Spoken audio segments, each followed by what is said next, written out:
Hello students, पिछली video में हम लोगों ने एक्सरसाइज 1.4 के 2 क्वेश्चंस कर लिए थे और आइए आज देखते हैं क्वेश्चन नंबर 3। क्वेश्चन नंबर 3 है कुछ वास्तविक संख्याओं के दशमलव प्रसार नीचे दर्शाए गए हैं। प्रत्येक स्थिति के लिए निर्धारित कीजिए कि यह संख्या परिमेय संख्या है या नहीं। यदि यह परिमेय संख्या है और P/Q के रूप की है तो Q के अभाज्य गुणनखंडों के बारे में आप क्या कह सकते हैं। सवाल की लैंग्वेज थोड़ी सी बड़ी है लेकिन आप उसको अच्छे से समझें। कुछ वास्तविक संख्याओं के दशमलव प्रसार नीचे दर्शाए गए हैं। देखो ये फर्स्ट पार्ट है 4 3 1 2 3 4 5 6 7 8 9। सेकंड में है 0.120 1 2 0 0 1 2 0 0 0 1 2 0 0 0 0 एंड सो ऑन, इस तरीके से दिया है। और थर्ड में है 4 3.1 2 3 4 5 6 7 8 9 और इसके ऊपर यहाँ बार लगा हुआ है। ठीक है, इस तरीके से ये क्वेश्चन है। तो ये कुछ वास्तविक संख्याओं के दशमलव प्रसार नीचे दर्शाया गया है, इसके लिए दिया है। इतनी बात समझ में आई। प्रत्येक स्थिति के लिए निर्धारित कीजिए, मतलब इसके लिए और इसके लिए निर्धारित कीजिए कि यह संख्या परिमेय संख्या है या नहीं। मतलब हमें ये क्लियर करके बताना है, जैसे ये फर्स्ट वाला जो पार्ट लिखा है ये एक परिमेय संख्या है या नहीं है, ये वाली परिमेय संख्या है या नहीं है, ये परिमेय संख्या है या नहीं है। यदि परिमेय संख्या है, यदि परिमेय संख्या और P/Q के रूप की है, परिमेय संख्या तो P/Q के रूप की ही होती है, तो वो कह रहे Q के अभाज्य गुणनखंडों के बारे में आप क्या कह सकते हैं। जो Q यानी कि जो नीचे वाला फैक्टर होगा, जो हर वाला फैक्टर, हर वाला जो मान होगा उसके अभाज्य गुणनखंडों के बारे में आप क्या कह सकते हैं, हमें ये बताना है। ठीक है, देखिए बेटा फर्स्ट पार्ट करते हैं।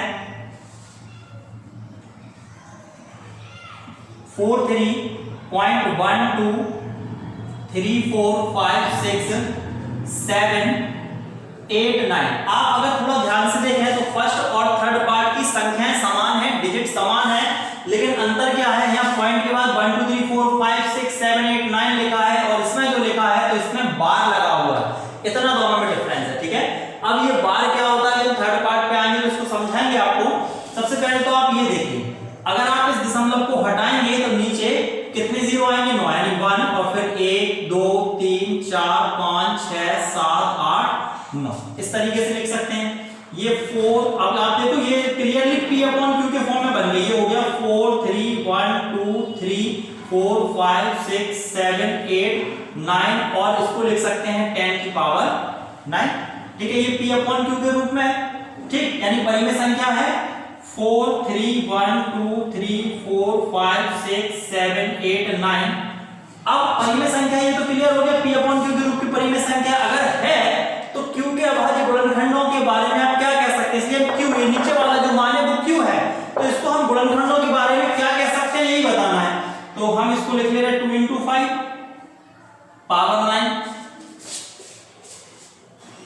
4 3 1 2 3 4 5 6 7 8 9 अपॉन ये हो जाएगा 2 की पावर 9 इंटू 5 की पावर 9। ठीक है, तो ये आप क्या कह सकते हैं, जो Q है उसका जो अभाज्य गुणनखंड है वो 2 की पावर n इंटू 5 की पावर n के रूप में है। कल जब अपन क्वेश्चन नंबर फर्स्ट और सेकंड कर रहे थे तो वहां इसी का यूज कर रहे थे हम कि अगर हर के गुणनखंड Q के गुणनखंड 2 की पावर m इंटू 5 की पावर n के रूप के अगर होते हैं तो जो दशमलव प्रसार है वो शांत होता है। कैसा होता है दशमलव प्रसार? शांत, यानी कि ये परिमेय संख्या है और Q यानी कि हर के जो फैक्टर है वो 2 की पावर 9 और 5 की पावर 9 है, यानी 2 की पावर m इंटू 5 की पावर n के रूप में है। ठीक है, और अगर वो ये पूछ लेते कि दशमलव प्रसार बताइए शांत है या अशांत है, तो हम यहाँ पे बता दें कि दशमलव प्रसार शांत है। ठीक है, तो हम लिख देंगे यह संख्या परिमेय संख्या है, परिमेय संख्या है। ठीक है, जिसमें हर मतलब Q के गुणनखंड 2 की पावर m इंटू 5 की पावर n के रूप में है। क्लियर है? और अगर वो पूछ ले बताइए इसका दशमलव प्रसार शांत है या अशांत है, तो हम बता सकते हैं कि इसका दशमलव प्रसार क्या है, शांत है। ठीक है, अब सेकंड पार्ट पे आते हैं। सेकंड पार्ट क्या है, सेकंड पार्ट दिया है 0.120 1200 1200 एंड इस तरह से हमें दिया हुआ है। ठीक है, अब ये बताना है कि ये एक परिमेय संख्या है या परिमेय संख्या नहीं है। कैसे चेक करेंगे बेटा, इस बात को पहले आप समझ लो थोड़ा सा। ठीक है, जैसे मान के चलो ये वाला फर्स्ट पार्ट किया तो दशमलव के बाद 9 अंक थे, हमने दशमलव हटाया, नीचे 9 जीरो लगा लिया। ठीक है, लेकिन क्या आप इसमें काउंट कर सकते हो? क्या इसमें काउंट कर सकते हो कि कितने दशमलव के बाद कितने अंक लिखे? नहीं कर सकते हो। ठीक है, तो इस प्रकार का जो संख्या लिखी हुई है ये अशांत है। और कैसा है बेटा, ये अशांत होने के साथ साथ अनावर्ती है। तो अशांत जो दशमलव होता है वो दो प्रकार का होता है, एक होता है आवर्ती और एक होता है अनावर्ती। ठीक है, अशांत दशमलव प्रसार दो प्रकार का होता है, एक होता है अशांत आवर्ती और एक होता है अशांत अनावर्ती। अब हमने कैसे कह दिया कि ये दशमलव प्रसार अशांत अनावर्ती है, थोड़ा सा इसको समझाने के लिए थर्ड पार्ट और लिखा है। थर्ड पार्ट क्या है बेटा, 4 3.12345 6 7 8 9 और इसका बाद, इसका मतलब ये रिपीट होगा तो इसको हम ऐसे लिखेंगे 4 3.12345 6 7 8 9 1 2 3 4 5 6 7 8 9 इस तरीके से। ठीक है, इसमें और इसमें क्या डिफरेंस है? इसमें एक निश्चित डिजिट, कुछ निश्चित डिजिट रिपीट हो रही है, जैसे 1 से लेके 9 तक, तो 1 से लेके 9 तक आया, फिर 1 से लेके 9 तक ही रिपीट हुआ, फिर 1 से लेके 9 तक ही रिपीट होगा। लेकिन आप इसमें देखो 1 2 0 आया, फिर 1 2 0 नहीं 1 2 0 0, एक डिजिट और बढ़ गया, 1 2 0 0 फिर 0 1 2 0 0 0 0। अगर ये ऐसा नहीं होता, ये ऐसा हो रहा होता 1 2 0 1 2 0 1 2 0 1 2 0, तो ये अशांत आवर्ती होता। और अगर इस तरीके से नहीं है, इस तरह से हो रहा, तो ये अशांत अनावर्ती है। अब बात समझ में आई, ये अशांत अनावर्ती है और ये अशांत आवर्ती है। ठीक है, तो अब इसको देखते हैं जरा हम। तो इसको तो P/Q के रूप में बदल नहीं सकते हैं भाई। उन्होंने कहा है कि परिमेय संख्या है या नहीं, कोई भी दशमलव प्रसार यदि अशांत अनावर्ती है, कोई भी दशमलव प्रसार अशांत अनावर्ती है, तो वो हमेशा अपरिमेय संख्या होती है। कैसी होती है? अपरिमेय संख्या। तो अपन लिख देंगे क्योंकि दशमलव प्रसार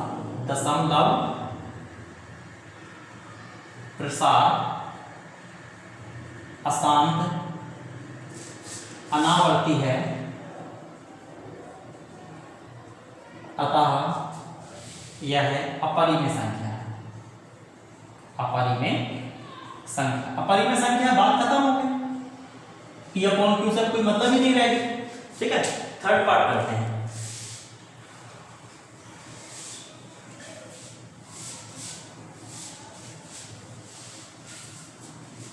थर्ड पार्ट क्या है? 4 3.12345 6 7 8 9 और पूरे के ऊपर क्या है? 12। तो इसको अपन किस तरह से लिखते हैं? इसको लिखते हैं 4 3.12345 6 7 8 9, फिर 1 2 3 4 5 6 7 8 9 और फिर आप इस तरह से आगे और लिख सकते हो। ठीक है, इस तरीके के सवालों को करने का एक तरीका होता है। ऐसे सवाल अपन लोगों ने 9th क्लास में पढ़े हैं, लेकिन वो इस तरह हुआ करते थे, थोड़े छोटे थे। ठीक है, अभी हम एक एग्जांपल आपको बता देंगे। हम इसको अपन x मान ले रहे हैं। Let x = 4 3.12345 6 7 8 9 1 2 3 4 5 6 7 8 9 dot. ठीक है, फिर अपन क्या करते थे, इसको जैसे इक्वेशन 1 मान लें और हम ये देखते दशमलव में कितने डिजिट हैं जो कि रिपीट हो रहे हैं। यहाँ 9 डिजिट हैं, तो हम क्या करते थे, 1 लिख के उतनी 0 लगाते थे और जो संख्या बनती थी उससे दोनों पक्षों में गुणा कर देते थे। से दोनों पक्षों में गुणा करने का। ठीक है, तो ये हो जाएगा हमारा, जब गुणा करेंगे तो ये हो जाएगा 1 1 2 3 4 5 6 7 8 9 x। और जब हम इतने का गुणा यहाँ करेंगे तो ये क्या होगा बेटा, ये जो दशमलव है वो यहाँ से हट के कहाँ जाएगा, यहाँ 9 के पीछे खिसक जाएगा।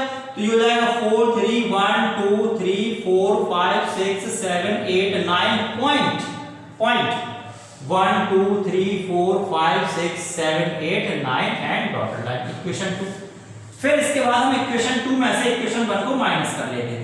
इक्वेशन 2 माइनस इक्वेशन 1, समीकरण 2 में से घटा लेंगे तो इतने में से इस x को घटाया जाएगा। ठीक है, इक्वल टू, इसको लिख लेते हैं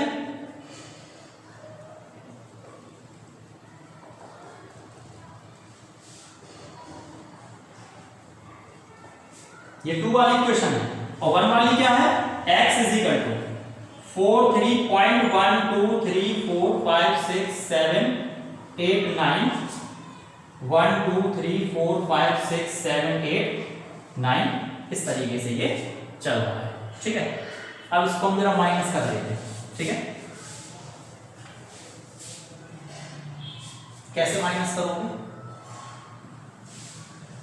ठीक है, इसको बेटा आप माइनस कर ले रहे हैं तो ये क्या बचेगा आपका,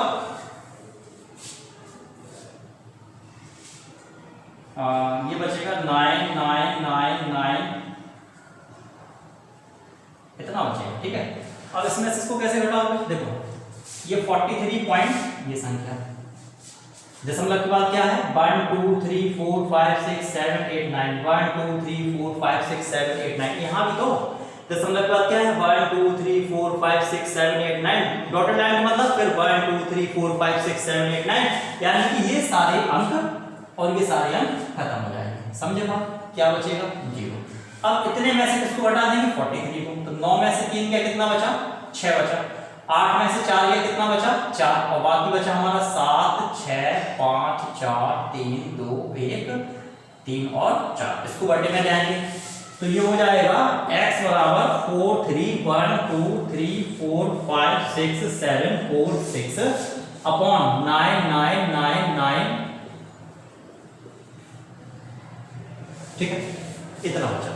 ये p अपॉन q के रूप में है कि नहीं, जो कि p अपॉन q के रूप में एक परिमेय संख्या है, परिमेय संख्या है, लेकिन हर q का गुणनखंड 2 की पावर n इंटू 5 की पावर n के रूप में नहीं। ठीक है, और यदि 2 की पावर m इंटू 5 की पावर n के रूप में हो तो दशमलव कैसा होता है शांत। यहाँ दशमलव आपका अशांत आएगा लेकिन अनावर्ती नहीं कहेंगे, यानी कि अशांत आवर्ती। ठीक है, तो इस तरीके से ये क्वेश्चन आपका थर्ड हो गया।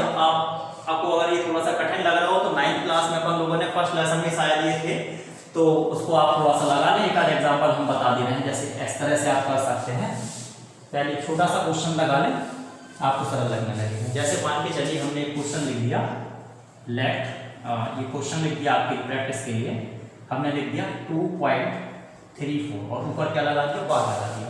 अब आपको इसको p अपॉन q के रूप में व्यक्त करना है। ठीक है, तो आप क्या करेंगे, आप लिख लेंगे let x is equal to 2.34 bar और x is equal to 2.34 bar 34 34 34 इस तरीके से आप करते जाएंगे। ठीक है, इसको इक्वेशन नंबर 1 मान लेंगे।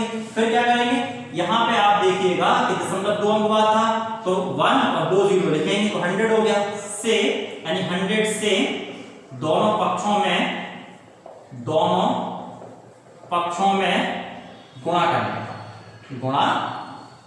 करने का क्या हो जाएगा 100x इज इक्वल टू ये 100 का मल्टीप्लाई आप करोगे तो यहाँ 234.3434 इस तरीके से। समझ गए ना बात को? ये इक्वेशन 2 है। अब इक्वेशन 2 में से इक्वेशन 1 को क्या कर देंगे माइनस, तो 100x is equal to 234.3434 dotted line और ये क्या है x इज इक्वल टू 2 कितना है 2.3434 डॉटेड लाइन।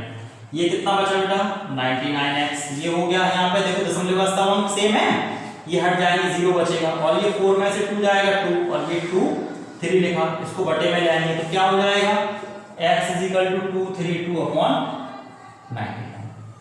ऐसे ही वो क्वेश्चन था लेकिन उसमें संख्या ज्यादा लिखी थी इसलिए आपको थोड़ा सा बड़ा लग रहा था। आप अपनी प्रैक्टिस के लिए कुछ क्वेश्चंस लिख लें, आप इस तरह से इनको सॉल्व कर लें। ठीक है, और चेक करें p अपॉन q के रूप में है कि ये p अपॉन q के रूप में है, ये परिमेय संख्या है लेकिन हर के फैक्टर 2 और 5 नहीं हो रहे, आप चेक कर लें। 11 into 9 हो रहे हैं, ठीक है। तो 2 और 5 के फॉर्म में नहीं है, मतलब 2 की पावर n into 5 की पावर n के रूप में नहीं। आप ऐसे सवालों की थोड़ी सी प्रैक्टिस कर लें, जैसे हमने लिख दिया यहाँ पे 6.543 बार, ठीक है। इसको आप सॉल्व करें 2.691 बार, और हमने लिख दिया आपका 4.123, ठीक है। और हमने एक लिख दिया आपका 7.4568, ठीक है। इनको आप प्रैक्टिस कर लें।